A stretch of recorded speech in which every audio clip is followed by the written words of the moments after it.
उन्होंने और बड़ी बड़ी धमकियां देनी शुरू कर दी कि अब अफगानिस्तान में भी हमारी हुकूमत है और अगर आप लोग हमसे मामला तय नहीं करते तो हम आपको नेस्तो नाबूद कर दें। देखिए, मेरी नजर में एक लंबे अरसे से एक जो डॉक्ट्रीन है इंडिया की, जिसको कि वो डिफेंसिव ऑफेंस कहते थे, वो उन्होंने इंप्लीमेंट की हुई थी, जिसके तहत के उन्होंने पाकिस्तान को टू फ्रंट दिया हुआ था, eastern front end western front. Western front से उन्होंने ऑब्वियसली क्लैंडस्टाइनली पाकिस्तान को इंगेज किया हुआ था, जिसमें कि आपको नजर आता था कि आए रोज कुछ ना कुछ पाकिस्तान में होता रहा, और उसमें उन्होंने ये करने की कोशिश की कि पाकिस्तान की जो डिफेंस कैपेबिलिटीज हैं उनको स्प्लिट किया जाए।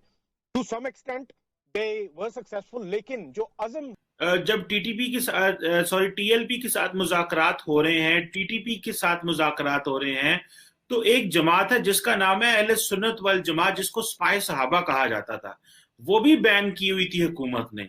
अब वो कह रहे हैं कि हम भी अवाम सड़कों पे लेके आएंगे कि हमें जो आपने दहशतगर्द जमात करार दे के या प्रोस्क्राइब ऑर्गेनाइजेशन किया हुआ है तो हमें। जय हिंद, स्वागत है आप सबका दी तथ्य न्यूज़ में। साथियों, पाकिस्तानी मीडिया इस बात से परेशान है कि इंडिया ने जो है वो दोनों तरफ से घेर रखा है। इंडिया की तरफ से तो जो है वो है ही, अफ़गानिस्तान की तरफ से जो इनको उम्मीद थी कि सत्ता बदलने के बाद चीज़ें बदल जाएंगी, इधर से जो है वो दिक्कतें पाकिस्तान की ख़त्म हो जाएंगी, बल्कि वो ख़त्म होने की जगह और ज़्यादा बढ़ गई हैं। और जो पाकिस्तान को समस्या थी टीटीपी से, वो और ज़्यादा जो है वो बढ़ती चली जा रही। दूसरी तरफ हम देखें तो इनकी आप बातों से भी समझ सकते हैं, जिनको इनका तरीका है कि इंडिया की एयरफोर्स हमसे बहुत बड़ी है, कहीं ना कहीं इन्होंने मन में ये चीज़ तो मान ली है कि हाँ, इंडिया से जीतना नामुमकिन हो गया, इंडिया बहुत ही बड़ा है हमारे सामने। तो ये एक इनके मन में ये चीज़ अच्छी तरीके से बैठ गई। दूसरी चीज़, जिस तरीके से टीटीपी पे बैन हटा, टीएलपी पे बैन हटा, और भी जो वहाँ के संगठन है जिन पे बैन हटा है, वो सब भी अब धमकियाँ दे रहे हैं कि हम भी सड़क पे उतरेंगे और हम भी जो है अपना बैन हटवाएंगे। तो अब जो है वो हो सकता है पाकिस्तान में और तोड़फोड़ देखने को कुछ दिनों में मिले।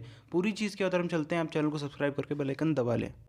उनसे एयरफोर्स भी छोटी है, तो हम उनको उनके साथ ऑफेंसिव तो नहीं लड़ना चाहते, हमारा एम भी नहीं है, लेकिन हमने इनफ ऑफ स्ट्रेंथ शो करनी होती है टू डिटर। डिटर का मतलब है कि भाई please understand we are not offensive, but if you try and come this side will not leave you. ठीक है, वो ऐसे कहने से नहीं होता, उसकी एक मेथोडोलॉजी होती है।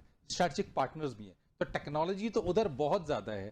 वहां उस चीज को काउंटर करने के लिए हमारे पास, जिस तरह से फरज साहब ने कहा कि एआई और बाकी चीजें, आप समझते हैं कि आगे चल के जो वॉरफेयर है उसकी डायनेमिक्स तब्दील हो जाएंगे? जी बिल्कुल, और काफ़ी तेज़ी से तब्दील हो भी चुके हैं, क्योंकि जिस तरह एयर मार्शल साहब ने बताया अभी कि आज के जो कॉम्बैटेंट है, जो कॉकपिट में बैठा होता है, उसके पास बहुत इंफॉर्मेशन होती है और उसके पास ऑप्शंस भी ज़्यादा होती हैं। लेकिन इजलास बुलाया अजीत देओल की सरबराही के अंदर, ये क्या किस किस बुनियाद पे बुलाया, क्या समझते हैं बुलाया? यानी एक तरफ कोई इजलास भी बुलाता है और उस वक्त वहीं से हमें यह पैगाम भी मिलता है, जनाब अमित शाह कहते हैं कि जनाब आप पे सर्जिकल स्ट्राइक्स की भी बातें होती रहती है।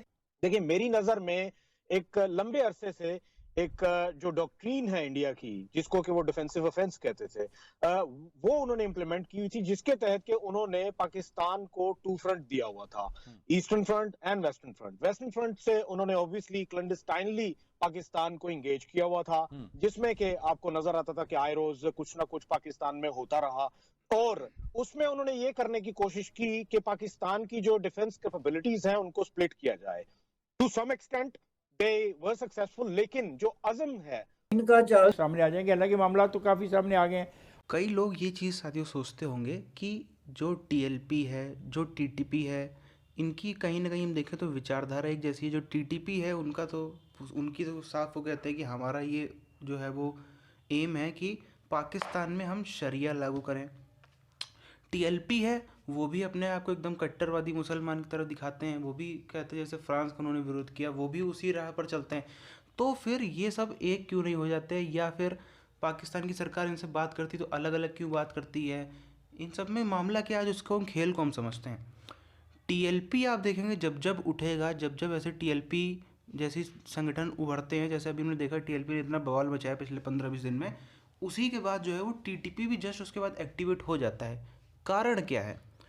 कारण है, जितना भी आप इनको कह लो या ये लोग भी मीडिया के सामने आके बोलते हैं कि हम मुसलमान हैं, असली कारण है ये आप देखेंगे जो टीएलपी है वो साफ तौर पर एक बरेलवी जमात है, बरेलवी सेक्ट को मानने वाले हैं। और जो टीटीपी है, या फिर हम तालिबान और टीटीपी दोनों को एक साथ ले लें, वो दोनों ही जो है वो देवबंदी हैं। दोनों को आप जानते हैं ऑपरेट कहाँ से होते हैं। ऑपरेट एक का जो हेडक्वार्टर यहाँ पे बरेली में है, दूसरे का देवबंद सहारनपुर में है। लेकिन बात जो है वो ये है, इन दोनों के बीच में इतना झगड़ा है कि बरेलवियों का साफ ये कहना होता है कि जितने हैं सिया हो, चाहे वो देवबंदी हो, चाहे वो तबलीगी जमाती हो, ये सब के सब काफिर हैं। ये उनका खुद का कहना है, इनको वो मुसलमान नहीं मानते।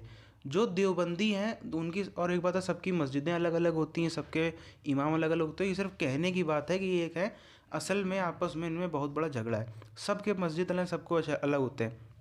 जो देवबंदियों की मस्जिद होती है वहाँ पर साफ बोर्ड लगे रहते हैं कि तबलीगी जमात वालों का घुसना मना है, बरेलवियों का घुसना मना है, शियों का घुसना मना है, ऐसे रहता है। तो इनके बीच में ये सत्ता की लड़ाई रहे।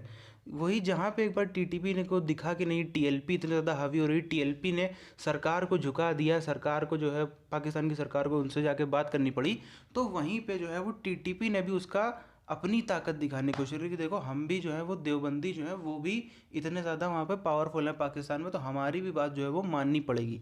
और हकीकत भी यही है। आप देखेंगे तो जो इनका सपोर्टर बेस है वो भी इनका वही है। जो टीएलपी के सपोर्टर हैं वो सारे के सारे बरेलवी आपको दिखेंगे, और जो उधर टीटीपी के सपोर्टर हैं वो आपको सबके सब देवबंदी नज़र आएंगे। तो इस वजह से और इन्हीं वजह से जो है वो पॉलिटिकल पार्टियाँ इनको इतनी आसानी से छोड़ भी देती हैं, अनबैन कर भी देती हैं पाकिस्तान में। वो चाहती हैं कि दोनों से जो है वो उनका वोटर बेस इन्हीं के साथ में जुड़ा है, वो हमको वोट मिलता रहे। ये जो है वो कहानी है।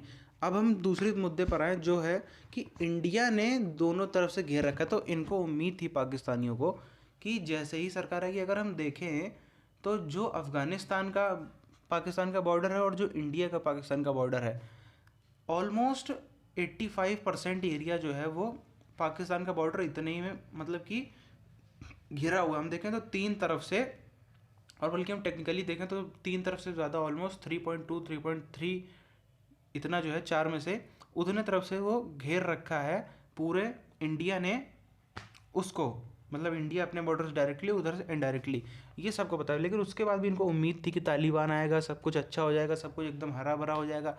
हुआ क्या? वो पहले जो वादा करते थे, नहीं नहीं हमको सत्ता में आने दो, हम सब कुछ करेंगे, हम सपोर्ट करेंगे, अब जब वो सत्ता में पहुंच गए तो वही जो एक मक्कारी कह लो या इसको हरामीपन कह लो, वही जो है वो जो ये दुनिया दूसरों को दिखाते थे, अब इन्होंने आपस में एक दूसरे को दिखाना चालू किया। तो वही इन्होंने अब पाकिस्तानियों को दिखाया कि अब तो हमारी हुकूमत आ गई, वहाँ पे हमारी सरकार आ गई है, अब तो है जो वो बात माननी पड़ेगी। नहीं मानोगे तो ये जितना टीटीपी जो कर रहा है वैसे ही करता रहेगा, आए दिन बम धमाके होंगे, आए दिन कुछ होगा, आए दिन कुछ होगा, झेलते रहो। इसी सब चीज़ों से जो है ये सब चल रहा है। आपकी क्या राय है नीचे कमेंट करके बताएं। मिलते हैं आपसे आने वाले वीडियोज़ में, तब तक के लिए जय हिंद।